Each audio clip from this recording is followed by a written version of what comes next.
Welcome to the Red Eye. This is Wade Engelhart. I'm Ploy Twitin Talanon. I'm Jamison Nichols. Today we are going to explore our new TV studio at Ithaca High School.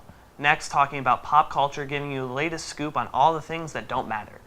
Later on the show, we'll be meeting with an important news reporter from WENY who visited Ithaca High School and spoke to the English Digital Media Production class about careers in the new business. Finally, we get to our movie review by Ploy and Joseph, and end with a recap of the last soccer game of the season. First, Parker Hubble and Eliza Chen took the time to give you, the viewer, an in-depth look at Ithaca High School's news studio. Hi, I'm Parker, reporting for WRED. So at the end of last year, IHS decided to build a TV studio in the high school. So we're going to get to know more about the funding, who uses it, and why it exists. It was a collaborative effort between Dr. Brown and Tim Moon, who was our former Chief Information Officer. They realized that the world is going more digital. They wanted to give the students hands-on experience in different media formats. So they worked together and they brought me on board to create the television studio here at Ithaca High School. English classes leading up to the 12th grade in English curriculum usually just develop reading and writing skills, which are very important when you're in a communications field.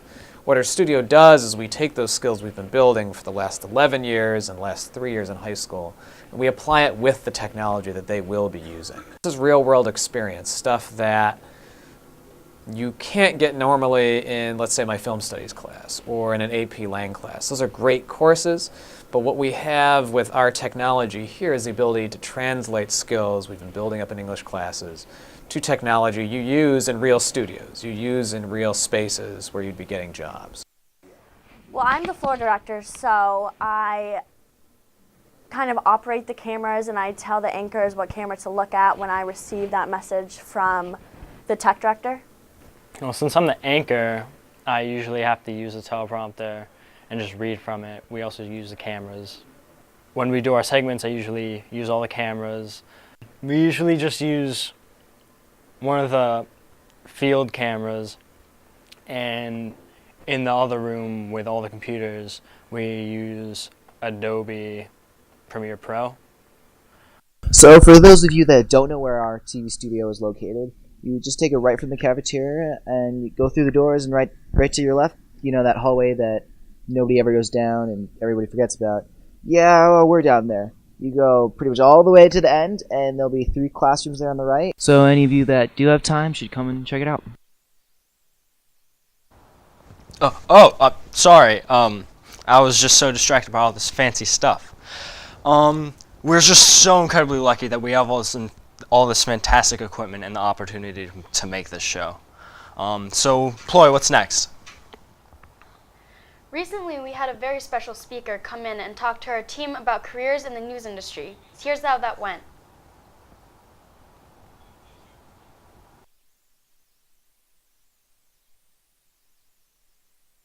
A TV reporter from news station WENY, located in Horseheads, New York.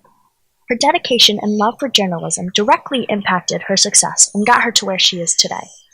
Although she said many people doubted her, saying that her chances of obtaining a good job in this field wouldn't be possible, her perseverance kept her going, and now she's able to share her experience with the new generation of high school students, most of whom hope to pursue a career in media. You guys will be good. Just, do the pro and cons. In high school, like you guys are, that I took a journalism class and realized that I can, meet people and interview people and put a story together and beyond TV from the news end. At first I wanted to do entertainment. I loved the red carpet and e-news and things like that. And then when I did get to college and realized I did my news internships, I really wanted to help people. And I realized that in news I could do that more. I interned a lot. I think I just tried to work my butt off and get here. I think I was so, from my presentations with people, for people talking to me, and from my professors, they really scared us that it was the unknown field to get into, and there's no money, no jobs, don't go into it, scaring us. And I wanted it so much. It's hard work and it's tiring, but you just love what you do and you keep going for it. For now, live at Corning Hospital, Kelly Meyer, WENY HD News. Well, that was very informative, especially for all of us here at the studio. We, as a whole, really enjoyed it. Hey, Ploy, didn't you recently review a cult classic movie with Joseph Lemine? Yeah, I did, and it was a great movie.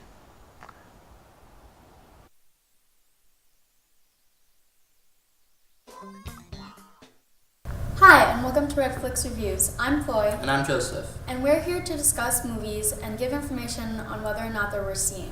Today on the table we have The Shawshank Redemption, written and directed by Frank Darabont in 1994. This movie is based on the book by Stephen King. The movie stars Tim Robbins and Morgan Freeman as Andy Dufresne and Ellis Red Redding, respectively. The movie starts out with Dufresne being sent to prison over the murder of his wife and her lover.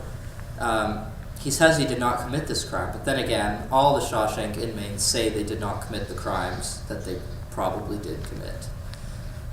Red is a seasoned prisoner at the Shawshank prison and has been there for 30 years by the time Andy arrives. The movie progresses with showing Dufresne's experiences with prison life and his developing friendship with Red. So, enough of the setup, let's get down to our review. So, Ploy, you introduced this movie to me. Why did it appeal to you so much? Well, I actually am a big fan of prison movies. I thought that Shawshank Redemption did a great job at showing prison life, and I thought it was really interesting how the prisoners were able to get outside items from the real world into prison through bribing guards or bribing other inmates with cigarettes, and cigarettes were used as currency. I also thought that it was really intriguing. Hey guys! The prisoners are actually really attached to the prison life. So when they think of the outside world, they're sort of scared because they don't know how to make their way through the outside world. So I just thought that that was really interesting. And Shawshank Redemption showed that in such a powerful way, and it left such a big impression on me. So yeah, those were good points there.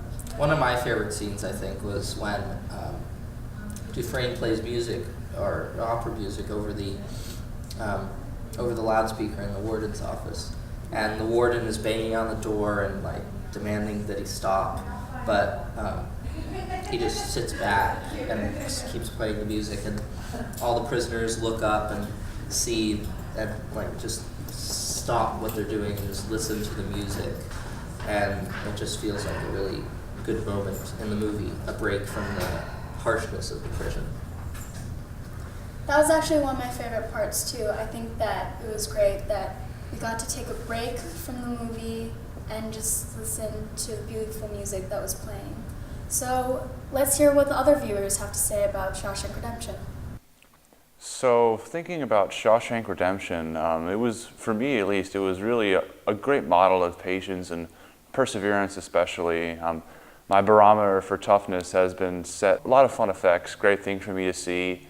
I kind of got a little bit of insight into what prison life could be like, you know, what goods were traded, whether it was cigarettes or books. Shawshank Redemption is probably my favorite movie of all time. I just love how we get to see the perspective of people in prison and how they can get attached to that lifestyle and they forget how real life truly is. I also love the story of the two friends and the friendship they develop. And that's just the reason why I love it. It's just you really get to see that connection between two characters that are just great. So I loved The Shawshank Redemption. It was a great movie from beginning to end. Kept me enthralled the whole time, and it had a lot of subtle tones to it that just made it an excellent movie. All around, the acting was fantastic. The scenery was great. The story I loved, and I would recommend anyone who hasn't seen it, go out and watch it now. Well, now that we've seen what other viewers have to say, what would you rate the movie? I would give this movie a 5 out of 5. I really liked Red's narration through the movie, his quotes. I thought they were really on point about the life in prison. I liked the point that I said earlier, the opera, playing that, the nice breaks from the harsh prison life. And then I liked the ending, which I will not give away, but I did like the ending. What did you think? I definitely give Shawshank Redemption a 5 out of 5. I think that they showed prison life and how the prisoners adapt to that life very well. The characters are portrayed wonderfully through the actors, and I think that the entire plot was just really well thought out, and I thought it was really interesting. Well, if you're interested in this movie, sadly it's not on Netflix, but you can watch it on DVD, or you can just watch it on TV, like on A&E. It's always on, so if you miss it tonight, just watch again tomorrow, and I guarantee you it'll be there.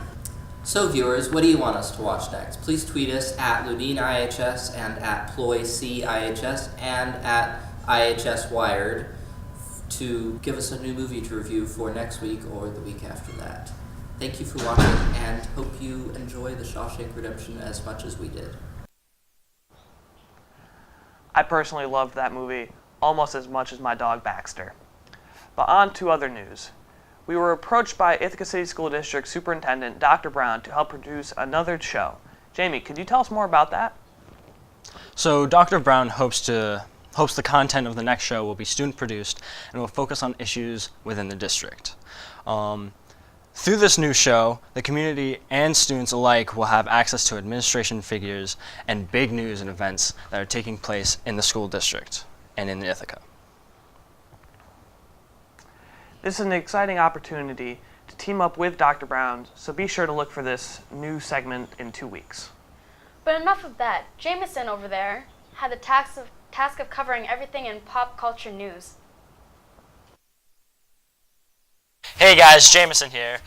I'm going to talk to you about pop culture news, which is important to people, I guess. So Justin Bieber might go to jail for wall graffiti in Brazil. So smart. He's also a quitter. He walked off mid-show after supposedly getting sick after something called food poisoning. Like, that's a thing. Lionsgate was approached for Hunger Games theme park. That's such a bad idea. What rides could they possibly think of for that? What the heck?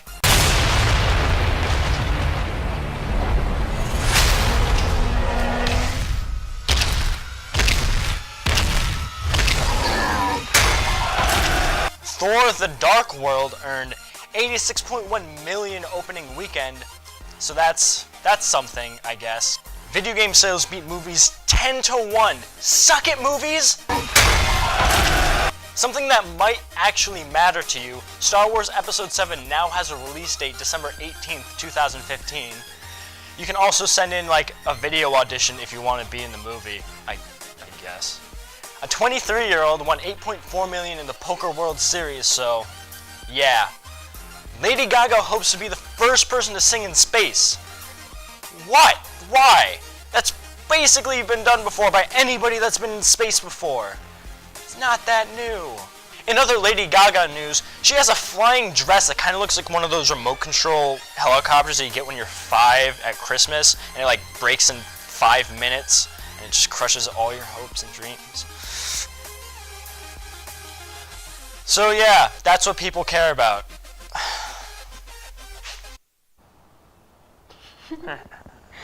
My favorite part, I have to say, is when Jamie goes, supposedly getting sick from something called food poisoning. Like, that's a thing. I think that's great. Yeah, I liked that part too, Ploy. Avon, one of the varsity soccer players, got footage from his last game of the season. This is how they did.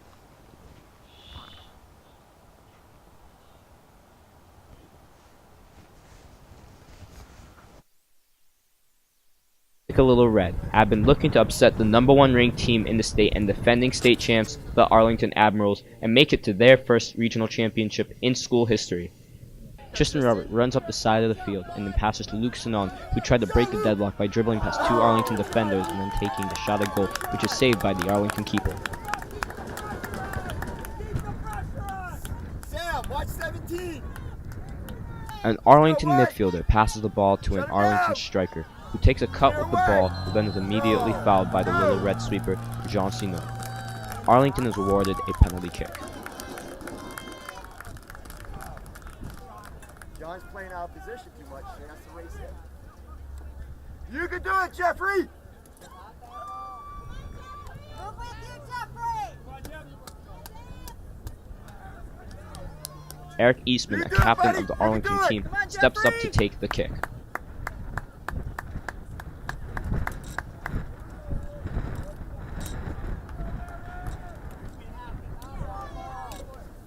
Captain Jeffrey Tordokas dives to the left but is unable to save the ball that goes the other direction. 1-0, Arlington. An Arlington midfielder regains possession of the ball but is then fouled by sophomore Mason Wolf. A direct free kick is then awarded to Arlington.